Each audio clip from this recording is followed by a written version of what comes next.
ETF index mutual funds నేర్చుకుని stock మార్కెట్లో రాణించాలనుకుంటున్నారా? వెంటనే ఈ నెంబర్కి కాల్ చేయండి.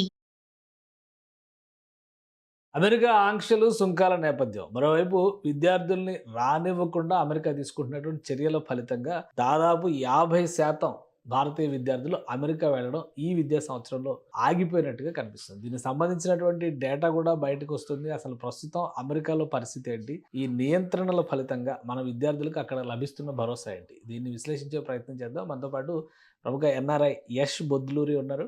యష్ గారు నమస్తే. నమస్కారం. బాగున్నారా? బాగున్నానండి. ఏంటి పరిస్థితి? అసలు విద్యార్థులు రావాలా వద్దా అనే డైలమా ఒకటి. అసలు ఈ సంవత్సరం 50% కూడా ఇండియా నుంచి ఎన్రోల్మెంట్ జరగలేదు. వాళ్ళకి వీసాలు కానీ ఇవి కానీ మంజూరు కాలేదు అని చెప్పి అంటున్నారు. ఏంటి స్టేటస్ ఇప్పుడు? అంటే ప్రస్తుతం అమెరికాలో ఉన్న పరిస్థితులు ఏంటంటే అండి, ట్రంప్ గారు మేజర్గా వరల్డ్ న్యూస్ లో ఉండాలనుకుంటున్నారు. సో దాని పరంగా అనేక రకాలైన నిర్ణయాలు తీసుకుంటున్నారు. మొన్నటి వరకు H1B మీద $1,00,000 అన్నారు. ఇప్పుడేమో ఉన్న స్టూడెంట్స్ ని పంపించేస్తామంటున్నారు. మూకుమ్మడిగా డిపోర్ట్ చేయండి అని చెప్పి ఆదేశాలు జారీ చేస్తున్నారు. ఇవన్నీ కూడా చాలా గందరగోళానికి దారితీసే ప్రయత్నం చేస్తుంది. ఓకే. ఇక్కడ ఏం జరుగుతుందంటేనండి, ట్రంప్ గారు ఏ నిర్ణయం తీసుకున్నా ఆ నిర్ణయాన్ని కోర్టులో ఛాలెంజ్ చేసే ప్రయత్నం చేస్తున్నారు అందరూ కూడా. ఎక్కడ కూడా ఆయన తీసుకున్న నిర్ణయం ఏది కూడా ఆయన అమలు చేసే పరిస్థితిలో లేడు. ఒకటి. ఓకే. రెండోది ఏంటంటేనండి, ఇక్కడ మీకు ఒక విషయం చెప్పాలంటే, బైడెన్ అడ్మినిస్ట్రేషన్ లో డబ్బుల కోసం విచ్చలవేడిగా ఫారెన్ నేషనల్ స్టూడెంట్స్ కి స్టూడెంట్ వీసాలు ఇచ్చేసారు. ఓకే. ఏడాదికి 2 లక్షల మంది విద్యార్థులు రావాల్సి ఉంటే బైడెన్ అడ్మినిస్ట్రేషన్ లో 3,17,000 అట్లా అంతమంది విద్యార్థులు వచ్చారు. అంటే ఓవర్ బోర్డు విద్యార్థులు వచ్చారు. Almost right 60%. సో ఇక్కడ ఏమైపోయిందంటే ఎంప్లాయ్మెంట్ జనరేషన్ అని తగ్గిపోయింది. ఆఫ్టర్ కోవిడ్ తర్వాత అండర్ కార్పెట్ రెసిషన్ అని అంటారు. ఆ అండర్ కార్పెట్ రెసిషన్ కింద చాలా మంది ఉద్యోగాలు పోయిన ఉద్యోగాలు తిరిగి రావట్లేదు. అంటే దాదాపు ఒక 70,000 మంది H1B వీసాదారులు ఎవరైతే 10 సంవత్సరాలు 7 సంవత్సరాల ఎక్స్పీరియన్స్ వాళ్ళు ఉన్నారో వాళ్ళు కూడా ఇప్పుడు బెంచ్ల మీద ఉండే ప్రయత్నం ఉన్నారు. కొంతమంది తిరిగి వెనక్కి వెళ్ళిపోయారు. అట్లాంటి సిచ్యుయేషన్ లో, ఇక్కడ ఉద్యోగాలు లేని సిచ్యుయేషన్ లో ప్రతి ఏడాదికి 3 లక్షల మంది మాస్టర్స్ విద్యార్థులు వచ్చేసి, అంటే వివిధ దేశాల నుంచి అండి, భారతదేశం నుంచే కాదు వివిధ దేశాల నుంచి ఎక్కువగా ఇంపోర్ట్ చేసుకుంటారు. మిగతా దేశాలను తక్కువగా ఉంటారు. అలాంటి వాళ్ళు 3 లక్షల మంది వచ్చినాయంటే గత 4 సంవత్సరాల్లో దాదాపు ఒక 12 లక్షల మంది విద్యార్థులు వచ్చిన్నారు. యావరేజ్ గా 8 నుంచి 9 లక్షల మంది తీసుకోండి. పిహెచ్డీలు అవన్నీ వదిలేసిన వాళ్ళు కంటిన్యూ చేసుకున్నా సరే, అంటే సంవత్సరానికి 3 లక్షల మంది విద్యార్థులు బయటకు వస్తున్నప్పుడు 3 లక్షల ఉద్యోగాలు మన అమెరికాలో ఉన్నాయా అనే ప్రశ్న మనం వేసుకోవాల్సిన అవసరం ఉంది. మీకు ఒకటి గుర్తుంటే, 4 years నుంచి నేను పదే ఎడ్యుకేట్ చేసే ప్రయత్నం చేస్తున్నాను. మాస్టర్స్ కి అమెరికాకి రావద్దు, పరిస్థితులు బాలేవు, ఉద్యోగాలు లేవు. మాస్టర్స్ చదువుకునే వాళ్ళు ఫుల్ పేమెంట్ చేసుకునేటట్టుగా మాస్టర్స్ చదువుకొని మళ్ళీ వెనక్కి వెళ్ళిపోయే వాళ్ళు అయితే రండి అని చెప్పడం జరిగింది. అప్పుడు ఏమనుకున్నారు పేరెంట్స్ అందరూ, వీడికి ఏం అవసరం, మా పిల్లలు చదువుకుంటారు, వీడి ఎందుకు ఏడుస్తున్నాడు అనే ప్రాపదలో చాలా మంది బ్యాక్ ఫైర్ అయింది అది. కానీ దాని పరిణామము 3 years తర్వాత దాని పరిణామం చూడటం, అంటే దాని సొల్యూషన్ చూడటం మనం మొదలు పెట్టాం. ఎఫెక్ట్ చూడటం మనం మొదలు పెట్టాం. ఆ ఎఫెక్ట్ లో ఎంతో మంది విద్యార్థులు ఇప్పుడు ఏమైపోయిందంటేనండి, అమెరికాలో ఈ వ్యతిరేకత రావడానికి కారణం ఏంటంటే, అమెరికాలో చదువుకున్నవాడు మాస్టర్స్ అయిపోయిన వాడికి ఉద్యోగం దొరకట్లా, వైట్ కలర్ జాబ్ ఉద్యోగం దొరకట్లా. వాడు ఒక 60 లక్షల లోన్ తీసుకొని మాస్టర్స్ చేయడానికి వస్తే 60 లక్షల లోన్ ఎట్లా తీసుకుంటాడు? అంటే మోస్ట్ ఆఫ్ వచ్చే వాళ్ళందరూ మిడిల్ క్లాస్ వాళ్ళే వస్తారు, లోన్లు తీసుకొని వస్తారు. వాడు ఏం చేయాలి? ఇక్కడ ఏదో ఒక ఉద్యోగం చేయాలి కదా. ఏం ఉద్యోగాలు చేస్తున్నాడంటే, అమెరికన్స్ ఎవరైతే వైట్ కలర్ జాబ్స్ చేయలేరో వాళ్ళు $10, $9, $12 ఈ రెస్టారెంట్ లో పనిచేయటము, లేదా ఇళ్లలో పనిచేయటము, గ్యాస్ స్టేషన్ లో పనిచేయటం ఉద్యోగాలు చేసుకుంటారు. వాళ్ళ ఉద్యోగాల్ని వీళ్ళు మన దేశీయులు తీసుకొని $9, $10 వాళ్ళకంటే తక్కువ చేసే ప్రయత్నం చేస్తున్నారు. వాళ్ళందరూ అన్ఎంప్లాయ్మెంట్ అయిపోయి, వాళ్ళు డ్రగ్స్ కి బానిసలు అయిపోయి, వాళ్ళు అనేక రకాలుగా ఇబ్బందులు పడే ప్రయత్నం జరుగుతుంది. ఇక్కడ ఏంటంటే, మన వాళ్ళు ఇక్కడ అమెరికాకు వచ్చి చదువుకొని వైట్ కలర్ జాబ్స్ చేయడానికి మాత్రమే వీసాలు ఇస్తున్నారు, కానీ ఆర్ట్ జాబ్స్ చేయడానికి మాత్రం వీసాలు లేవు ఇక్కడ. కానీ ఇప్పుడు ఇంటర్నేషనల్ ట్రేడ్ కమిషన్ చెప్తున్న డేటా ప్రకారం చూస్తే కూడా ఈసారి చైనాకి, అంటే లాస్ట్ ఆగస్టులో ఇచ్చినటువంటి వీసాలు, ఈ ఆగస్టులో వచ్చినటువంటి వీసాలు ముఖ్యంగా విద్యార్థులకు సంబంధించి చైనా కంటే కూడా సగానికి సగం తగ్గించేశారు మనకి అనేది ఒక డేటా వచ్చింది. అంటే అసలు ఇప్పుడు ఇది ఎన్రోల్మెంట్లో వచ్చిన ప్రాబ్లమా, లేదా ఇండియన్స్కి ఇంటెన్షనల్గానే వీసా రిజెక్ట్ చేస్తున్నటువంటి పరిస్థితి ఉందా? అంటే నేను ఒకటి చెప్తానండి ఇక్కడ. చాలా ఫ్యాక్ట్ గా ఫేర్ గా మాట్లాడుకున్నాము. ఉదాహరణ హైదరాబాద్ తీసుకోండి. మన హైదరాబాద్ లో కనీసం ఒక 1000 కన్సల్టెన్సీస్ ఉన్నాయి. ఇట్లా పిల్లల్ని అబ్రాడ్ పంపించే కన్సల్టెన్సీస్ 1000 ఉన్నాయి. దానిలో 1000లో నాకు తెలిసి ఒకటో రెండో నీతి నిజాయితీగా పనిచేసే కన్సల్టెన్సీస్. మిగతావన్నీ కూడా వాళ్ళు ఏం చేస్తారంటే, ఇప్పుడు మీకు బ్యాంక్ స్టేట్మెంట్ లేదనుకోండి, 40 లక్షలు బ్యాంక్ లో ఉండాలి అని అన్నారనుకోండి, 40 లక్షలు లేవనుకోండి, ఆ 40 లక్షలు వాళ్ళు బ్యాంక్ లో వేసి ఆ స్టేట్మెంట్ తీసి ఆ స్టేట్మెంట్ తిమ్మిని బొమ్మిని చేస్తారు. వాళ్ళు వీసా రాగానే ఆ 40 లక్షలు వాళ్ళు తీసేసుకుంటారు. 40 లక్షలు వేసినందుకు కొంచెం పర్సెంటేజ్ తీసుకొని ఆ రకమైన చేస్తూ ఆ రకంగా చాలా మంది గత సంవత్సరంలో కానివ్వండి, ఈ సంవత్సరంలో కానివ్వండి, చాలా మంది ఇక్కడ పోర్ట్ ఆఫ్ ఎంట్రీ అయిన తర్వాత కూడా వాళ్ళు వీసాలు క్యాన్సిల్ చేసి వెనక్కి పంపించిన దాఖలాలు కొల్లలు ఉన్నాయి. ఓకే. మేము పదే పదే ఇక్కడ ఏం చెప్తామంటే, డాక్యుమెంటేషన్ అనేది చాలా కీలకంగా ఉంటుంది ఒకటి. రెండోది, ఫస్ట్ అండ్ ఫార్మోస్ట్ వీసాలు ఎక్కడ రిజెక్ట్ అవుతుందో చెప్తాను మీకు. వీసా రిజెక్షన్ అనేది ఎట్లుంటది అంటేనండి, వీళ్ళందరూ ఏం చేస్తారంటే ఒక 4 కాలేజెస్ కి అప్లై చేస్తారు. 4-5 I-20లు వస్తాయి. దానిలో ఏదో ఒక దానికి I-20 పెట్టుకొని వీసాకి వెళ్తారు. ఆ వీసా క్రైటీరియా ఏంటంటే, ఈ పలానా స్కోర్, ఈ వీసా క్రైటీరియా, పలానా కాలేజ్, పలానా పే ఇంత ఉంటది అని చెప్తారు. ఈ మొత్తం డాక్యుమెంటేషన్ లో అమెరికన్ ఎంబసీలో వాళ్ళు ఎన్నో సంవత్సరాల నుంచి ఉద్యోగాలు చేస్తున్నారు వీసాలు ఇచ్చేవాళ్ళు. గ్లాన్స్ ఇవ్వగానే ఎక్కడ తప్పు చేశారు, ఎక్కడ ఇది మార్క్ చేశారు, ఫేక్ చేశారు అని క్లియర్ గా తెలిసిపోద్ది. ఓకే. వాళ్ళు అడిగినప్పుడు పిల్లలు తడబట్టడంతో అక్కడ చాలా మంది రిజెక్ట్స్ అయిపోతున్నాయి. నాకు తెలిసిన ఒక 2-3 పిల్లలు కూడా మాస్టర్స్ కోసం వెళ్ళి కన్సల్టెన్సీ వాళ్ళు ఏ డాక్యుమెంటేషన్ చేశారో కూడా పిల్లలకి చెప్పకపోవడం వల్ల, పిల్లలకి కన్సల్టెన్సీ వాళ్ళు ఏ డాక్యుమెంటేషన్ చేశారో తెలియకపోవడం వల్ల వీసాలు రిజెక్ట్ అయిన దాఖలాలు చాలా ఉన్నాయి. అంటే ఈసారి చైనాకి, నాకు తెలిసి మీరు చెప్పిన నెంబర్ నేను కూడా చూసాను, 80,000 మంది చైనాకి విద్యార్థులకి వీసాలు ఇచ్చారు ఈసారి, స్టూడెంట్ వీసాలు. భారతీయులకు అంతమంది కూడా రాలేదు అని. భారతీయులు ఫస్ట్ అప్లై చేసుకోవడం తగ్గించారండి. ఎందుకంటే ఇక్కడ ఉన్న న్యూస్, రస్కస్ క్రియేషన్ చాలా భయంకరంగా జనాల్లోకి వెళ్ళింది. అదే విధంగా రీసెంట్ గా నిన్న కూడా ఒక స్టూడెంట్, మాస్టర్స్ చదువుకున్న స్టూడెంట్, డాక్టరేట్ చదువుతున్న స్టూడెంట్ ని గ్యాస్ స్టేషన్ లో పనిచేస్తుంటే తెల్లోడు వచ్చి సరదాగా కాల్ చేసి వెళ్ళిపోయాడు. నేను సరదాగా కాల్ చేసి వెళ్ళిపోయాడు అని ఎందుకు అంటున్నానంటేనండి, వాడికి వీళ్ళు చేసే ఉద్యోగాలు చేయడం నచ్చక కాల్ చేసి వెళ్ళిపోయాడు. ఒక 2-3 డేస్ బ్యాక్ కూడా ఒక తెలుగు స్టూడెంట్, తెలంగాణ స్టూడెంట్ ని కాల్చి చంపేశారు. ఆయన పని ఆ అబ్బాయి చేసుకుంటాడు గ్యాస్ స్టేషన్ లో, సరదాగా వచ్చి కాల్ చేసి వెళ్ళిపోయాడు. పాపం ఇది ఎఫెక్ట్ ఎక్కడి నుంచి వచ్చిందని నేను ఇంకొక ఉదాహరణ చెప్తాను. ఇది ఒక్క 1 స్టెప్ బ్యాక్ తీసుకెళ్ళి, ఎందుకంటే జనాలకు ఎడ్యుకేషన్ కావాలి. మన భారతీయులు ఇర్రెస్పెక్ట్ ఆఫ్ తెలుగు వాళ్ళు కానీ, గుజరాతీలు కానీ, మనం అమెరికా వచ్చినప్పుడు అమెరికా హార్మోనిని మెయింటైన్ చేయాల్సిన అవసరం ఉంది. అమెరికా హార్మోనిక్ మెయింటైన్ చేయకుండా ఇక్కడ తెలుగు వాళ్ళు అయితే వినాయక చవితి వచ్చింది అనుకోండి, రోడ్లు మొత్తం బ్లాక్ చేసేసి వనభోజనాలు రోడ్ల మీద పెడతారు. ఆ రోడ్డు మీద 5 మంది తెల్లోళ్ళు ఇల్లు ఉంటే, ఒక రష్యన్ ఇల్లు ఉంటది, ఒకటి ఇంకా ఎవడ ఇల్లు ఉంటది. వాళ్ళందరూ బ్లాక్ చేసిన వాళ్ళు అవుతారు కదా. వాళ్ళందరికి ఎంత ఫ్రస్ట్రేషన్ రావాలి. ఇవన్నీ కూడా ఎక్కడికి పైలప్ చేస్తుంది అంటే, ఎక్కడో వర్జీనియాలోనో డాలస్ లో జరిగిన ఈ సంఘటన మిల్వాకీలో కూర్చున్న తెల్లోడికి ఫ్రస్ట్రేషన్ తెప్పించి, వాడి దగ్గర గన్ ఉంటే, ఆడు ముందు దేశాలు ఉంటే ఆడు చంపేస్తారు. ఇక్కడ చేసిన వాడికి ఎవడో అమాయకుడు బలైపోతున్నాడు కదా అక్కడ. నేను పదే పదే ఈ విషయాలు అన్ని చెప్తుంటే జనాలకి నచ్చకపోవచ్చు, కానీ వాస్తవాలు ఇవన్నీ కూడా. మనం అమెరికాలో రోమన్ ఇన్ రోమ్ అంటారు కదా, మన వాళ్ళు అక్కడికి వెళ్ళిన కూడా అమెరికన్ కల్చర్ లేదా అమెరికన్ కండిషన్స్ ని అప్లై చేయకుండా మన సొంత పైత్యాన్ని జోడిస్తున్నారంటారా మీరు? 100% పైత్యాన్ని జోడిస్తున్నారు. ఇంకొక మంచి ఉదాహరణ చెప్తానండి, నాకే జరిగిన ఉదాహరణ అది. 2 రోజుల క్రితం నేను బార్కి వెళ్ళానండి, ఫ్రెండ్స్ అందరం కలిసి తీసుకెళ్లి బార్కి వెళ్తే, అక్కడ నేను కార్లో దిగ్గానే తెల్లలో ఉన్నారు వాళ్ళు. వాళ్ళకి oh you're riding a beautiful Range Rover అన్నారు వాళ్ళు. అంటే మనం రేంజ్ రోవర్ కార్ నడపడం కూడా వాళ్ళకి ఇష్టం ఉండదు, ఎందుకంటే మనం సంపాదించే సంపాదన అంత దాకా రాలేకపోతారు వాళ్ళు. సో వాళ్ళకు కూడా కార్లు నడపాలని ఉంటది. వాళ్ళు ఏం ఫీలింగ్ లో ఉంటారు, అరే వీళ్ళందరూ ఇక్కడికి వచ్చి మా డబ్బులన్నీ తీసుకొని ఇక్కడ జల్సాలు చేస్తున్నారనే ఫీలింగ్ లో వాళ్ళు ఉంటారు. బేసికలీ మనం ఎంత కష్టపడుతున్నాం అనేది వాళ్ళకి తెలియకపోవచ్చు, మన ఈ సంపాదన ఎంత కష్టం ఉందనేది వాళ్ళకి తెలియకపోవచ్చు, కానీ వాళ్ళు ఆ ఫీలింగ్ లో ఉంటారు కదా.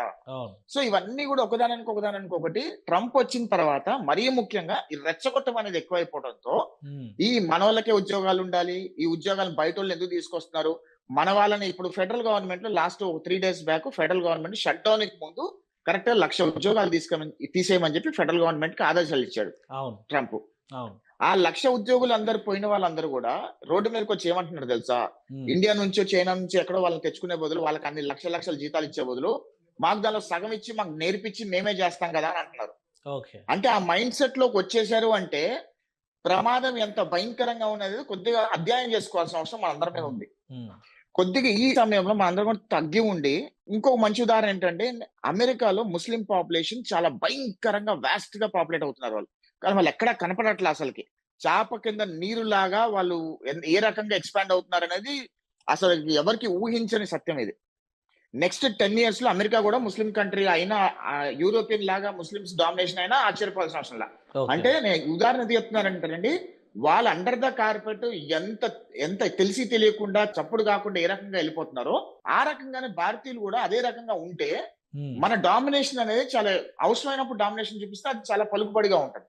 అంతే మనకి ఏది ఉన్నా లేకపోయినా ఒక పొలిటీషియన్ వచ్చినా ర్యాలీలు చేస్తారు, లేదంటే ఒక పండగ వచ్చినా దాన్ని ఊరేగింపులు చేస్తున్నారు. అవన్నీ కూడా ఒకటే అక్కడ ఇప్పుడు అక్కడ సివిల్ ఏరియాస్ లో ప్రధానంగా పౌర నివాసాలు ఉండేటువంటి ప్రాంతాల్లో ఎలా పడితే అలా వెళ్ళకూడదు, చాలా రూల్స్ అండ్ రెగ్యులేషన్స్ ఉంటాయి అంటారు. కానీ మన వాళ్ళు సినిమాలు రిలీజ్ అయినా ర్యాలీలు చేస్తున్నారు, మీరు అన్నట్టుగా పండగలకు వచ్చిన ర్యాలీ, అక్కడ లోకల్ పోలీస్ కానీ లోకల్ సెక్యూరిటీ పర్మిషన్స్ కానీ ఏమీ లేకుండానే చేస్తున్నారు. అలా యథేచ్ఛగా చేస్తే మరి అక్కడ ఏం చర్యలు తీసుకునే పరిస్థితి ఉండదా? నేను అంటాను ఏంటంటేనండి, ఇక్కడ మనం భారతీయులము లూప్ పోల్స్ ఎత్తుక్కోవడంలో దిట్ట.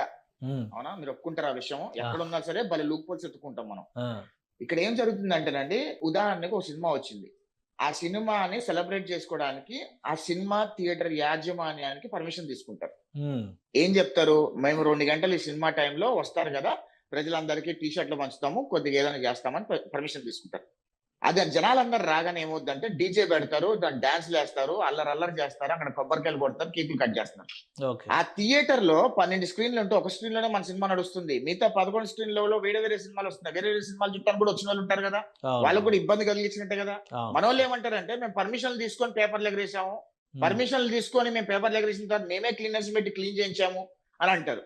కానీ సిచ్యుయేషన్ ఎంత దారుణంగా ఉంటుందో చూసేవాడికి ఎంత దారుణంగా ఉంటుందని మనం కూడా ఆలోచించుకోవాల్సిన అవసరం ఉంటుంది, నా అభిప్రాయం అండి. కానీ వాస్తవాలు మాట్లాడితే చాలా మంది రుచించకపోవచ్చు, కానీ ఈ వాస్తవాలన్నీ కూడా దేనికి దారి తీస్తున్నాయి అనేది మనం ఒకసారి ఆలోచించాల్సిన అవసరం మన అందరి మీద ఉంది అని నేను అనుకుంటున్నాను. ఇంకోటి, ఇప్పుడు మన వాళ్ళు చాలా మంది అక్కడ సెటిల్ అయినటువంటి వాళ్ళు కావచ్చు, ముఖ్యంగా స్టూడెంట్స్ కి సంబంధించి ఈ రిస్ట్రిక్షన్స్ వలన చదువుకుంటున్న వాళ్ళు కూడా ఇబ్బంది పడుతున్నారు. కొత్తగా పర్మిషన్స్ రావడం, కొత్తగా వీసాలు రావడం, కొత్త వాళ్ళు రావడం అనేది ఒక ఆస్పెక్ట్ అయితే, ఆల్రెడీ ఉన్న వాళ్ళు కూడా ఇబ్బంది పడుతున్నారు అనేది ఈ మధ్య విపరీతంగా వస్తున్నటువంటి సమాచారం. ఏంది అసలు, అది నిజమేనా? ఉన్న వాళ్ళని పంపించేస్తారా? 100% రైట్ అండి. అది గత 4 years గా ఎవరైతే మాస్టర్స్ చదవడానికి వచ్చారో వాళ్ళందరూ కూడా 100కి 100 ఇబ్బందులు పడుతున్నారు కూడా. వాస్తవం ఇది. ఎందుకంటే ఆల్రెడీ ఎక్స్పీరియన్స్ ఉన్న క్యాండిడేట్లకి, ఎవరైతే 10 సంవత్సరాలు ఇక్కడ అమెరికాలో ఉండి వాళ్ళు ఉద్యోగాలు చేసిన వాళ్ళు పోలిపోతే వాళ్ళకే ఉద్యోగాలు రాకుండా పరిస్థితుల్లో ఓపీడీ చదువుకోవడానికి వచ్చి టెక్నాలజీ అంటే ఏంటో తెలియకుండా జస్ట్ ఒక 6 నెలలు ట్రైన్ చేసిన వాళ్ళకి ఉద్యోగాలు వస్తాయి అని మనం భ్రమపడకూడదు. వాస్తవాల్లో బతకాల్సిన అవసరం ఉంది. ఇప్పటికైనా ఇండియా నుంచి మాస్టర్స్ చదువుకోవడానికి అమెరికా రావాలి అంటే వాళ్ళ తల్లిదండ్రుల దగ్గర ఖచ్చితంగా మాస్టర్స్ ఫీజ్ మొత్తం పే చేయగలిగే సత్తా ఉంటేనే పంపించండి. లోన్లు తీసుకొని పంపించి ఏదో మా పిల్లలు అక్కడికి వెళ్ళిపోయి అక్కడ ఏదో గొడ్డు చాకరీ చేసి కింద మీద పడి లోన్లు కట్టుకుంటారు అని అనుకుంటే గనక మీ పిల్లాడి జీవితమే బలైపోతుంది. ఇది వాస్తవము. ఉదాహరణకి నిన్న 2-3 రోజుల క్రితం ఒక డాక్టరేట్ అబ్బాయి, ఆ పిల్లోడు లోన్ తీసుకొని వచ్చి పాపం మా తల్లిదండ్రులకు ఇబ్బంది కాకూడదు అని చెప్పి డే అండ్ నైట్ జాబ్ చేసుకుంటూ ఆ పిల్లోడికి అబద్ధం తెలియని పిల్లోడు చనిపోయాడు. ఎందుకు చనిపోయాడు? ఎవరిది ఇదంతా? ఎవరు చేసుకుంటున్నారు ఇదంతా? తెలియకపోవటం, అవగాహన లేకపోవటం, ఇవన్నీ కూడా చాలా ఉన్నాయండి. 1 కాదు 2 కాదు. సో నేను ఏం చెప్తానంటే, మన ఇండియాలోనే చాలా బెస్ట్ ఆపర్చునిటీస్ ఉన్నాయి. ఇంకోటి కూడా చెప్తున్నానండి, ఈ రోజు అమెరికా ఏ రకమైన నిర్ణయాలు తీసుకుంటుందో ఆ నిర్ణయాలు భారతదేశ అభివృద్ధి కోసం దోహదపడుతుంది. ఈ రోజు 100 కంపెనీలు, టాప్ ఫార్చ్యూన్ 500 కంపెనీస్ లో 60% of the company CEOs come from India. Indian origin వాళ్ళు ఉన్నారు. వాళ్ళందరూ కూడా ఒక్కసారిగా మోదీ గారు డైరెక్ట్ గా, ఉదాహరణ మైక్రోసాఫ్ట్ సిఇఓ అని పిలిచి, మోదీ గారు మీరు అక్కడ రిజైన్ చేసి మీకు ఏ దోహద కావాలి, మీకు ఎంత ఫండింగ్ కావాలి చెప్పండి, ప్రభుత్వం నుంచి మేము ఇంకో మైక్రోసాఫ్ట్ క్రియేట్ చేసే ప్రయత్నం ఇక్కడ చేస్తాము, మీరు చేయండి అని చెప్పి మోదీ గారు లాంటి వాళ్ళు ఒక ఇనిషియేటివ్ తీసుకుంటే అమెరికా టెక్నాలజీ కుప్పకూలిపోవడం చాలా సర్వసాధారణంగా జరిగిపోతుంది. మన వాళ్ళు ఏంటంటే, ఇప్పుడు 1,00,000 కోట్లు పెట్టాలి అంటే ప్రభుత్వం నుంచి ఎందుకు పెట్టాలి 1,00,000 కోట్లు అనే ఆలోచన ఉంటారు. కానీ ఈ 1,00,000 కోట్లు పెట్టడం వల్ల ఫ్యూచర్ 10 years లో ఇంకొక 1,00,000 కోట్లు వస్తాయని చెప్పే ఆలోచనలో ప్రభుత్వాలు లేవు. అది ప్రభుత్వ వైఫల్యం. ఒకటి రాజకీయ కోణంలో చూసినప్పుడు India is a best friend అనేటువంటి మాట పదే డొనాల్డ్ ట్రంప్ చెప్పారు. అలాంటిది ఇండియాని పక్కన పెట్టేసి ఈరోజు చైనాని ఎంకరేజ్ చేస్తున్నారు అనేటువంటి సందేహం వస్తుంది ఇక్కడ ఉండే వాళ్ళందరూ కూడా. నిజమేనా అది? ఎందుకంటే చైనా వర్సెస్ అమెరికా అవుతుంది అనుకున్నది ఫైనల్గా అది ఇండియా వర్సెస్ అమెరికాగా మారిపోయింది ఇప్పుడు. మీకు ఒక విషయం చెప్తానండి. డొనాల్డ్ ట్రంప్ గారు ఎత్తులు పై ఎత్తులు వేసే ప్రయత్నం చేస్తారు. ఇప్పుడు ఏమనుకున్నారు ఆయన, ఫస్ట్ ఆఫ్ ఆల్ ఇండియాకి చైనాకి రైవల్రీ క్రియేట్ చేయాలని ప్రయత్నం చేశారు. ఉమ్, సో ఇండియాకి చైనాకి రైవల్రీ క్రియేట్ చేయాలని ప్రయత్నం చేసి దానిలో సక్సెస్ కాలేకపోతే ఇజ్రాయెల్ వీళ్ళందరూ వచ్చేసి రష్యా అందరూ వచ్చి కలవటము, ఉమ్, ఇదంతా బ్రిక్స్ నేషన్ గా చైనా కూడా రావటము, ఇండియన్ రూపీ బ్రిక్స్ నేషన్ లో అప్రూవ్ చేయటం, ఇవన్నీ చేసిన తర్వాత చూసి ఓచుకోలేక సరే మన చైనాని గనక మనం చేస్తే గనక ఇండియాతో రైవల్రీ అవునట్టు ఉంటది అనే ఉద్దేశంలోకి ఆయన వచ్చాడు. ఓకే. కానీ చైనా కూడా ట్రంప్ నమ్మట్లా. ఉమ్, ఉమ్, ఎందుకంటే ఆయన ఏ టైప్ లో ఏం మాట మారుస్తుండో ఎవరికి అర్థం కావట్లా. ఉమ్, సో ఖచ్చితంగా నేను ఒక మాట చెప్తా ఆఫ్ ట్రాక్. భారతదేశం ఏ భూభాగం అయితే కూలిపోయిందో గత 20-30 సంవత్సరాలలో 2025 నుంచి 2029 లోపు ఆ భూభాగం భారతదేశం వెనక్కి తీసుకొచ్చేసుకుంటది. ఎందుకంటే అది ట్రంప్ నిర్ణయాల వల్ల. ఓకే.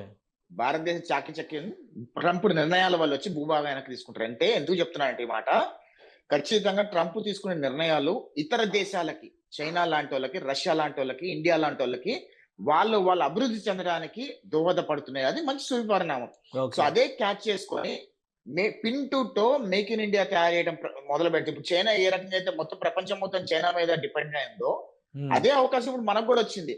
మన ఓకే. భారతదేశంలో రాజకీయ నాయకులు కూడా ఒక మెట్టు ఎక్కి కొంచెం బ్రాడ్ మైండెడ్ గా ఆలోచించి అన్ని వాళ్ళకి సమకూరుస్తే, పిల్లలు ఎవరైతే అమెరికా వెళ్ళి ఇప్పుడు చిన్న చిన్న స్టార్ట్అప్ కంపెనీలు స్టార్ట్ చేస్తున్నారో వాళ్ళందరికీ ఇండియాలోనే వాళ్ళకి చేయూతిచ్చి వాళ్ళకి హ్యాండ్ హోల్డింగ్ ఇస్తే వాళ్ళు అద్భుతాలు తయారు చేస్తారు. రైట్. అది మన ఇండియన్ రాజకీయ నాయకులు ఎప్పుడు రాజకీయం మీద ఫోకస్ పెడతారు కానీ ఉమ్, ఇట్లాంటి దాని మీద ఫోకస్ పెట్టరు. అది దురదృష్టం.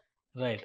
రైట్. ఇక ఇప్పుడు అమెరికాలో ఉంటున్నటువంటి ఇండియన్స్కి ఇప్పుడు జరుగుతున్నటువంటి పరిణామాలు, ఈ ట్రంప్ అడ్మినిస్ట్రేషన్ నిర్ణయాలు, ఈ వాడి వేడి చర్చలు ఇవన్నీ కూడా తాత్కాలికమే అనుకోవాలా, లేదా దీని ఎఫెక్ట్ లాంగ్ టర్మ్లో కూడా కనిపిస్తుందా? 3 సంవత్సరాలు ట్రంప్ దిగిపోయే వరకు ఇవన్నీ రస్కస్ ఉంటుందండి. ఖచ్చితంగా ఈ నిర్ణయాలన్నీ కూడా చేస్తూనే ఉంటారు. భయభ్రాంతులకు గురవుతూనే ఉంటాయి. కొంతమంది ఆ ఫార్మాట్ లో కొంతమంది బలైపోతారు, ఆ ఫార్మాట్ లో కొంతమంది డిపోర్ట్ అయిపోతారు. అవన్నీ ఉంటానే ఉంటాయి. కాకపోతే నేను చెప్పేది ఏంటంటే, ప్రస్తుతం అమెరికాలో ఉన్న భారతీయులు కొద్దిగా లో గ్రౌండెడ్ మెయింటైన్ చేస్తే మంచిది. ఓకే. మనం ఎవ్వరికీ కనపడకుండా మన పని మనం చేసుకుంటూ వెళ్ళిపోతే మంచిది. ఉమ్, ఉమ్, ఇంకోటి, అమెరికా రావాలనుకున్న మాస్టర్స్ విద్యార్థులు తల్లిదండ్రులకి మరీ ముఖ్యంగా చెప్తున్నా నేను, మీకు మీ కొడుకుని కొడుకు అని కుదరగా మాస్టర్స్ చదివించే స్తోమత, అంటే మీ అంతటి మీరు ఫీజు పే చేసే స్తోమత ఉంటేనే పంపించండి. రైట్. లేదు మేము అప్పు చేసి పంపిస్తాము, మా పిల్లలు అక్కడ ఏదో సచ్చి చెడు ఆర్ట్ జాబ్ చేసుకుని పంపిస్తాము అనుకుంటే కనుక మీ పిల్లాడి జీవితం మీరే చేతులారా నాశనం చేస్తున్నారు అనే విషయం రైట్. మీరు గుర్తు పెట్టుకోండి. నాకు ఎటువంటి మొహమాటం లేదు, వాస్తవం చెప్పే ప్రయత్నం చేస్తాం. మీకు నచ్చినా నచ్చకపోయినా వాస్తవం ఇది. Right. Right. Thank you Yash గారు, విశ్లేషణ అందించినందుకు, అమెరికాలో పరిస్థితులను వివరించినందుకు. ఇది అమెరికాలో ఉన్నటువంటి యూనివర్సిటీలు, అలానే అమెరికాలో ప్రభుత్వం తీసుకున్నటువంటి నిర్ణయాలు, లోకల్ పీపుల్కి ఆపర్చునిటీస్ కల్పించాలనేటువంటి లక్ష్యం. మరోవైపు నుంచి మన వాళ్ళు అమెరికన్ విధానాలని సరిగా అర్థం చేసుకోలేకుండా మన దేశంలో ప్రవర్తించినట్లుగా ప్రవర్తించడం వల్లనే కొత్త సమస్యలు ఉద్భవిస్తున్నాయని చెప్పని యష్ చెప్తున్నారు. ఇక చదువుకునేటువంటి పిల్లలు తమ సామర్థ్యాన్ని, ఆర్థిక స్థితిగతుల్ని అంచనా వేసుకుని చదువుకుంటే అమెరికా అయినా, ఇండియా అయినా ఆపర్చునిటీస్ మాత్రం ప్రపంచం అంతా ఉంటాయి. కాబట్టి జాగ్రత్తగా నిర్ణయాలు తీసుకోండి అని సూచిస్తున్నారు. ఇది స్పెషల్ డిస్కషన్. Keep watching.